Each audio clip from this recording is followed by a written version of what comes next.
राज्यात लवकरच parking policy लागू होणार. मंत्री प्रताप सरनाईक यांची माहिती. ज्यांच्याकडे पार्किंगची निश्चित जागा असेल त्यालाच वाहन नोंदणी करता येईल. परिवहन विभागाची भूमिका.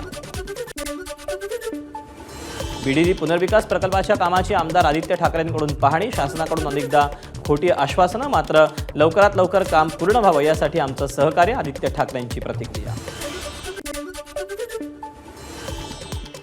जगभरात कोरोनाची वाढती संख्या बघता मुंबई महापालिका प्रशासन सज्ज. रुग्णालयांमध्ये विशेष खाटांची सोय.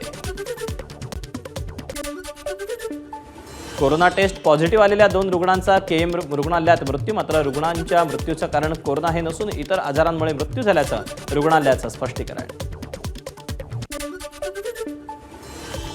राज्यातील तब्बल 8,000हून अधिक गावात शाळा नाहीच. केंद्रानं शैक्षणिक परिस्थिती सुधारण्याचे दिले निर्देश. 2025-26 साठी समग्र शिक्षण अभियानाच्या अर्थसंकल्प नियोजनासाठी बैठक पार पडली. IIT मुंबई आणि जपानच्या तोहोकू विद्यापीठ यांच्यामध्ये आता ड्युएल PhDचा अभ्यासक्रम लागू. दोन्ही देशांमध्ये सामंजस्य करार. शिक्षक भरती घोटाळ्याप्रकरणी SIT गठीत. पोलीस उपायुक्त राहुल मदने यांच्या नेतृत्वात एकूण 9 सदस्यांची विशेष चौकशी समितीची स्थापना. अमरावतीच्या गुरुकुंज मोझरीत शिक्षकांच्या मागण्यांसाठी प्रहार संघटनेचे अध्यक्ष बच्चू कडू मैदानात. जिल्हा परिषद शाळांना जाचक ठरणाऱ्या GRची बच्चू कडू यांच्याकडून होळी. जिवंत सातबारा मोहिमेतून 5 लाख उतार्यांवर बारस नोंदी अद्ययावत करण्याचा महसूल विभागाचा विक्रम. कोळशाच्या आयातीत 1.7% घट. भारताची कोळसा आयात मागील आर्थिक वर्ष 2024-25 मध्ये 1.7% घटून 26.35 कोटी टनवर. मुंबई महापालिकेच्या नाट्यगृहातील फतव्याला नाट्यधर्मी संघाचा विरोध. महापालिकेनं ठरवून दिलेल्या वेळेत कार्यक्रम संपला नाही तर दर अर्ध्या तासाला 1,000चा दंड आकारण्याचा नवा नियम.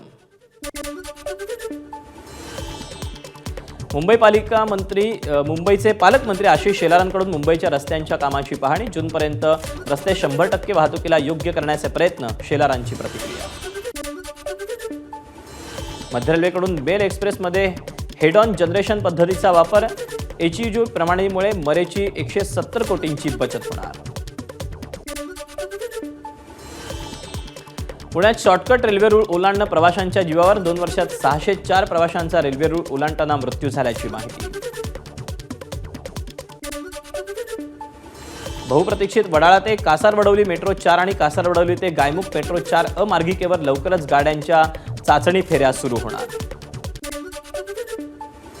भारतात वर्षभरात विकल्या गेल्या 7 लाख ई-रिक्षा. मागील वर्षी भारतात ई-रिक्षांची विक्री सुमारे 20% वाढली. राज्य शासनानं ई-बाईक टॅक्सीबद्दलचा निर्णय केला जाहीर. 1 लाखाहून अधिक लोकसंख्या असलेल्या सर्व शहरांमध्ये इलेक्ट्रिक बाईक टॅक्सी सेवा सुरू होणार. मुंबईतील माहुलच्या घरांसाठी उद्या सोडत. पालिकेकडे आतापर्यंत केवळ 248 कर्मचाऱ्यांचे अर्ज दाखल. गृहनिर्माण प्रकल्पांपाठोपाठ महारेराकडील नोंदणीकृत एजंटच्या संख्येनं गाठला 50,000चा टप्पा. सुमारे 125 ते 150 शहरात महारेरा नोंदणीकृत एजंट्स उपलब्ध. पुणे महापालिकेच्या कचरा काढण्याच्या कामात 10 कोटींचा घोटाळा. भाजपच्या नगरसेवकांचा आरोप.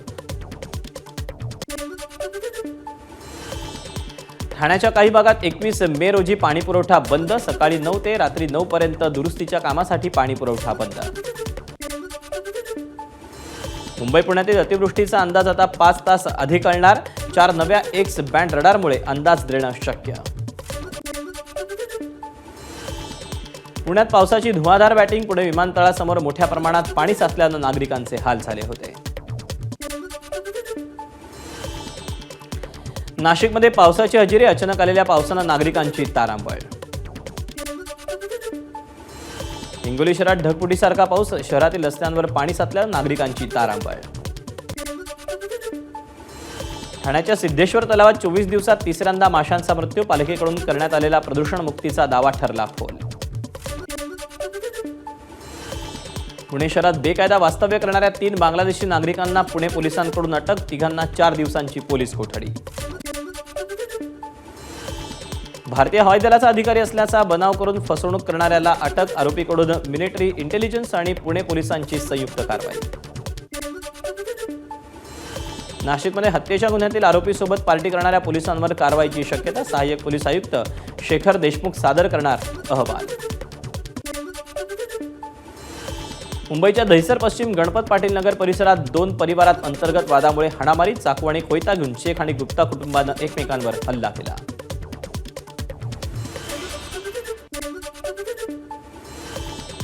नवी मुंबईच्या एपीएमसी मार्केट परिसरात अंमली पदार्थ विक्री करणाऱ्या दोघांना अटक. हे 4 लाख किमतीचे अंमली पदार्थ जप्त. नवी मुंबईत बांधकामासाठी खोदलेल्या खड्ड्यात पडून 14 वर्षांच्या मुलाचा मृत्यू. खेळता खेळता पाय घसरल्यानं मृत्यू झाल्याची माहिती. पुण्याच्या कोंढव्यामध्ये भरधाव इनोव्हानं मुलाला चिरडलं. अपघातात 13 वर्ष मुलाचा जागीच मृत्यू. सोलापुरात टॉवेल कारखान्याला लागलेल्या आगीनंतर जिल्हाधिकाऱ्यांनी बोलावली बैठक. वारंवार आगीच्या घटना घडत असल्यानं आढावा घेणार.